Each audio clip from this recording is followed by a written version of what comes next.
और हमारा दुख आप सुन रहे हो, उनके लिए आपको बहुत बहुत धन्यवाद। और मेरी बहुत बड़ी दुख भरी कहानी है कि हमारे घर में इतना दुख का पहाड़ पड़ गया कि एक ईश्वर जानता है कि हम किसी को बता नहीं सकते, लेकिन हमने इनसे मदद ली और ये बहुत हमारी मदद कर रहे हैं। तो इनका पहले धन्यवाद करती हूँ और आपका भी पहले जो वीडियो देखने वाले हैं उनको भी धन्यवाद कर। नमस्कार साथियों, आज तक आपने सुना होगा कि दर्द और दुख भगवान किस प्रकार से संकट दे सकता है। ऐसी घटना है कि जोधपुर में आपको बताते हैं। और आप अगर इंसानियत के नाते आपने पूरा वीडियो देख लिया तो आप खुद के रोंगटे खड़े हो जाएंगे और आप सहयोग करने के लिए आगे कदम बढ़ाएंगे। बहुत ही दुख भरी, दर्द भरी दास्तां है। आइए आपको आज इस पूरी कहानी का वो मंजर बताते हैं। वो दुखों का पहाड़ जिसकी हाइट नहीं है, उस पहाड़ में पत्थर नहीं है, लेकिन दिल रो रहे हैं। और इतनी बड़ा दुख भगवान किसी दुश्मन को भी ना दे। आइए हम आपको बताते हैं आगे का पूरा दृश्य।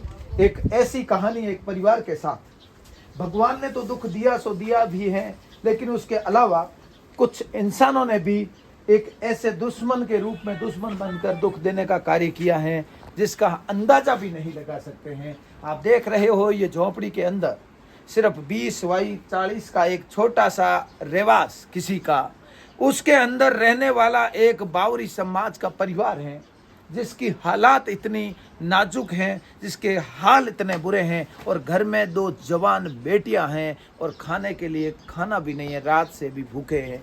ऐसी हालत में ये परिवार है। आइए आपको बताते हैं इस परिवार की पूरी दास्तां। और एक सितारा था घर में, 2 वक्त की रोटी कमाने वाला केवल एक व्यक्ति था घर में, वो भी जिसकी हालात भी भगवान ने उनको 4 मंजिल से गिराकर उसकी रीढ़ की हड्डी फ्रैक्चर होने से उसके अंग का ही कमाने वाला वो सितारा था इस घर का। इस घर के लिए तो भगवान के रूप में एक भाई था, जिस भाई की हालात आज आप देख सकते हैं कि इसका शरीर इतने से नीचे काम नहीं कर रहा है। कब पेशाब करता है, कब बाथरूम जाता है, कब लेटरिन जाता है, किसी को पता नहीं। लेकिन इस परिवार की दास्तां आपको सुनाते हैं। और 2 बहनों का कन्यादान है, वो कन्यादान 28 तारीख को है। तो आपको आइए पूरी बातचीत करते हैं, इन परिवार से भी करते हैं और ये भाई भी बातचीत करने में सक्षम है, इनसे भी करते हैं।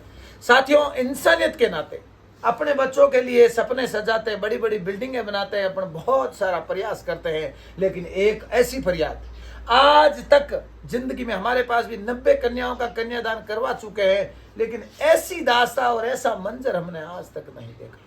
दिल रो उठता है, रोंगटे खड़े हो जाते हैं अपना बात करते हैं उस वक्त भी। आज क्या दास्तां है, कैसी हालात हैं। और ये मकान है पूरा कर दिया।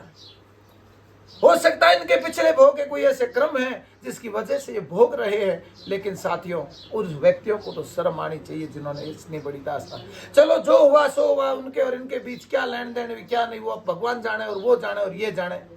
इन कन्याओं के कन्यादान में अपन सभी भाई ओमना टाइगर फोर्स विकास कमेटी से जुड़े हुए, ओमना टाइगर फोर्स विकास कमेटी मिशन कन्यादान ग्रुप से जुड़े हुए संगठन के भामाशाह और आप सब लोग 36 कौम के वो लोग जो ये वीडियो देख रहे हैं, इस वीडियो को पूरा देखने के बाद आप भी जरूर इस वीडियो पर दिए हुए नंबरों से संपर्क करें, इस संस्था से संपर्क करें। आने वाली 28-29 तारीख को इस घर में ये खुशियों का थोड़ा सा लाने का प्रयास करेंगे। 2 बहनों का कन्यादान है, वो संपूर्ण रूप से पूरी शादी का ए से जेड तक, रोजाना मायरा बढ़ते हैं छोटा सा, लेकिन दोनों कन्याओं का संपूर्ण रूप से खर्चा उठाकर इस भाई का एक सपना था कि मेरी बहनों की शादी बड़ी धूमधाम से करूंगा, लेकिन इस भाई का हालात खस्ता है, रीढ़ की हड्डी टूट गई है। अब ये भाई की एक ही ख्वाहिश है कि सामूहिक विवाह सम्मेलन सिटी में बहुत होते हैं, लेकिन मेरी एक इच्छा है कि मेरे आंखों के सामने मेरी बहनें मेरी आंगन में अगर शादी हो जाए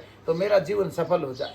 और उस इच्छा को पूरी करने के लिए केवल माधव सिंह उदट भी नहीं, आप मेरे से जुड़े हुए, मेरी संस्था से जुड़े हुए 36 कौम के लोग, अन्य संगठनों से, अन्य सभाओं से, अन्य संस्थाओं से जुड़े हुए प्रत्येक व्यक्ति को इन बहनों का भाई बनकर, इन बहनों का मामा बनकर इस परिवार के, इस आंगन के लिए खुशियां लाने का काम करेंगे। मानता हूं कुछ साथी दुबई में हैं, कुछ साथी अन्य राज्यों में हैं, लेकिन आप बूंद बूंद से घड़ा भरता है। आप सभी मिशन कन्यादान ग्रुप से जुड़कर इस ओमना टाइगर फोर्स ट्रस्ट को सहयोग करके आने वाली 28 मई को इस घर में खुशियों का बहुत बड़ा एक सवेरा होने वाला है। इस घर के कुछ सपने हैं जो पूरे करने के लिए हम सभी को बात करते हैं। इसके भाई से चर्चा करते हैं, इनकी क्या दिक्कत है, क्या सपने थे। तो इनके भाई, नाम क्या है आपका? विक्रम। माता उत्तम करे नजदीक लाओ। मारा भाई बड़ी नहीं वीडियो के हमारी उम्र विक्रम भाई, आप पूरा बताओ, आप रे बहनों की शादी है, आप रा कहीं सपना होता है, आप कहीं करना चाहो था, और अब लोगों भी कहीं अपील करना चाहो। खूब मोटो सपनों मैं घबराणु कोने बियाणु कोने बोल न रोणु कोने बोल बोल मैं चाहता था कि मैं कमाऊंगा और मेरी बहन की शादी करवाना चाहता था मैं, और मैं कमाया था और मुझे लग गई, और वो सारे पैसे वो दवाई में और वो इलाज में लग गए, घर का कागज तो दे घर के कागजात थे वो भी गिरवी रखती है, और वो भी लेके बैठ गया, वो जवाब भी नहीं दे रहा है, फर्जीवाड़ा कर रहा है, फर्जीवाड़ा कर रहा है। और अभी तड़पने की बात कर रहा है, बच्चियों की शादी तुम बता देना, बाद में आप बताओ। वो सब फर्जीवाड़ा कर रहे हैं, और अभी शादी करा रहा है हमारे सर है वो कर रहा है साहब। कर रहे हैं, बस सब बेड़ा पार लगाओ। ये आप और हम सभी मिलकर इस परिवार की इस खुशियों को संवारेंगे। इस एक गुड़िया से बात करते हैं जो शादीशुदा इसी घर की बेटी हैं, और अब वो अपना ससुराल भी छोड़कर वो हस्बैंड वाइफ दोनों यहाँ सेवा कर रहे हैं अपने इन माता पिता के सपनों को। ये माँ की आंखों के आंसू और बहन की आंखों के आंसू आप सुनोगे, देखोगे और परखोगे, इंसानियत को अंदर से जगाओगे ना कि किसी और के लिए जीने का भी कभी कार्य करना चाहिए। लोग बहुत सारे विचार रखते हैं, आपके पास बहुत कुछ है, भगवान ने आपको बहुत कुछ दिया है, लेकिन ऐसे परिवारों का एक उजाला करने का कार्य आप और हम सभी को इंसानियत के नाते करना है। साथियों, आप हर प्रकार से सहयोगी बन सकते हैं इस संस्था के माध्यम से, इस परिवार के लिए खुशी होगी। आइए तो उस बहन से भी बात करते हैं जो पूरी दास्ता आपके सामने रखते हैं, क्योंकि ये बातें आप तक पहुंचना अति आवश्यक है। हम रोजाना आपको अपील करते हैं कन्यादान की, उन अपीलों से ये अपील बहुत अलग है, उन अपीलों से ये अपील बहुत अलग है। तो इस बहन के पास लाइए और आप इसको पूरा विवरण बताएंगे। ये गुड़िया, बहुत बहुत शुभकामनाएं आपको, हाथ जोड़ के मेरी विनती है, और हमारा दुख आप सुन रहे हो उनके लिए आपको बहुत बहुत धन्यवाद। और मेरी बहुत बड़ी दुख भरी कहानी है कि हमारे घर में इतना दुख का पहाड़ पड़ गया कि एक ईश्वर जानता है कि हम किसी को बता नहीं सकते, लेकिन हमने इनसे मदद ली और ये बहुत हमारी मदद कर रहे हैं।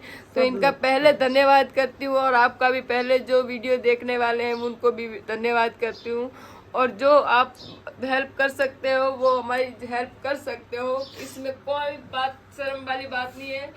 आप मैं क्या बताऊं कि मेरे घर की हालत है, मेरे भाई खुद काम पे जाता था, इनकी इच्छा थी कि ये धूमधाम से बहनों की शादी करे, कुछ बनेगा, कुछ घर का भी कुछ सोचेगा, माँ बाप का भी सोचेगा। ये बुढ़ी बुढ़ा इंसान है तो माँ बाप का भी सहारा कोई नहीं है, एक सहारा ये था, वो भी ऐसे हो गया। तो मेरे घर के कागजात थे, वो कागजात भी गिरवी रखे इसके इलाज के लिए, और इसके मतलब लगी वो भी पैसे इसके इलाज में लग गए, काम के भी। और जो हमने वो कागज गिरवी रखा वो भी लेके फर्जीवाड़ा कर दिया, और वो भी हमको कागज नहीं मिले। अलबत्त वो होते हमारे पास तो हम और भी शादी करते, लेकिन वो चलो हमारी किस्मत की बात थी और हमारे साथ धोखा हो गया। लेकिन अब कर रहे हैं जो करने वाले हैं साहब, वही सब कर रहे हैं। और विनती है हमारी, ये वीडियो देखिएगा, आगे से आगे शेयर करिएगा। तो साथियों, आपने दास्ता सुनी इस परिवार की। उम्मीद है आप इस ओमना टाइगर फोर्स के विकास कमेटी के मिशन कन्यादान ग्रुप से जुड़कर इस परिवार के लिए अपन वो एक छोटा सा खुशियों का प्रयास करना चाहते हैं। इस भाई के जो सपने थे इसी आंगन में अपनी बहनों की शादी हो, वो सपने अपन को साकार करने। 2 बहनों का कन्यादान है। ये जोधपुर के भूमिया जी कॉलोनी के संगरिया फाटा के पास में इनका रहवासी मकान है। आप इस वीडियो के ऊपर मैं मेरे नंबर भी दूंगा, तो आप संपर्क भी करें, और आप जरूर 28 तारीख के इस एक महापुण्य के कार्य में सहयोगी बनेंगे। और ये वीडियो हो सकता है आप सहयोग करने में सक्षम नहीं है, लेकिन आप अपने इंसानियत रखने वाले 20, 30, 50, 100 लोगों तक जरूर भेजें। आप अपने उन दोस्तों तक ये वीडियो भेजें जो दोस्त आपको कभी कहते भाई आधी रात को काम हो तो याद कर लेना। उस दोस्तों को वीडियो भेज के नीचे इतना ही लिखना कि हमारे आधी रात को कोई कार्य होगा तो याद करेंगे, लेकिन एक ऐसे परिवार के लिए कार्य है जिसके लिए आधी रात को नहीं, आप दिन में जाकर भी सहयोग तो कर सकते हैं। पता करते हैं इंसानियत के नाते। इसमें उम्मीद है आज तक 90 कन्यादान हुए, जो 90 कन्याओं के ऐसे परिवार हो गए उनमें किया, लेकिन ये परिवार उनसे भी बहुत ज़्यादा बिखरा टूटा है। आप उधर घर की हालात देख सकते हैं, आपको कैमरामैन देवेंद्र पन्नू को पूरी घर की हालात बताए। जब नहाने के लिए बाथरूम नहीं है उसके बावजूद भी इस परिवार को किस हालातों से गुजरना पड़ रहा है, लेकिन सपना एक ही है कि अपनी बच्ची का कन्यादान कर सके। और इस सपने को पूरा करने के लिए आप और हम सभी मिलकर इस सपने को साकार करेंगे। और ये एक झोपड़ी थी इनके घर में रहवास की, वो भी किसी न किसी कागजों में अलूझ कर रह गई। मजबूरियां में ऐसे ही होता है, इनसे किसी ने हो सकता है किसी से कोई विवाद हो और उन्होंने कागज ले लिए, वो तो अब हमें पूरा पता नहीं हम इतना जानते हैं इसलिए किसी का क्या कह सकते हैं। लेकिन इस परिवार के लिए कन्यादान के रूप में ये सहयोग करके हम इस परिवार के लिए खुशियों का आंगन बन सकते हैं। उम्मीद है आप सभी ने वीडियो पूरा देखा होगा। अगर पूरा वीडियो देखा है तो आप इस वीडियो को इंसानियत के नाते आपके फोन में जितने भी व्हाट्सएप नंबर हैं, जितने भी फेसबुक पर ग्रुप हैं, आप सभी में ज्यादा से ज्यादा संख्या में शेयर करने का कार्य करें। मैं हूं आपका भाई माधो सिंह उद्दट और एक इंसानियत के नाते आप तक ये अपील पहुंचाने का कार्य किया है। आप सभी सहयोगी बनकर ऐसे कार्यों में, पुण्य की मुहिमों में जुड़कर आप पुण्य के भागीदार बने। जय श्री ओम। मुझे उम्मीद भी नहीं, पूरा विश्वास है कि आपने पूरा वीडियो देखा है और आपके सभी मित्रों तक शेयर किया है। हो सके जितना सहयोग करें इस मुहिम से जुड़कर। मैं आपका भाई माधो सिंह उद्दट।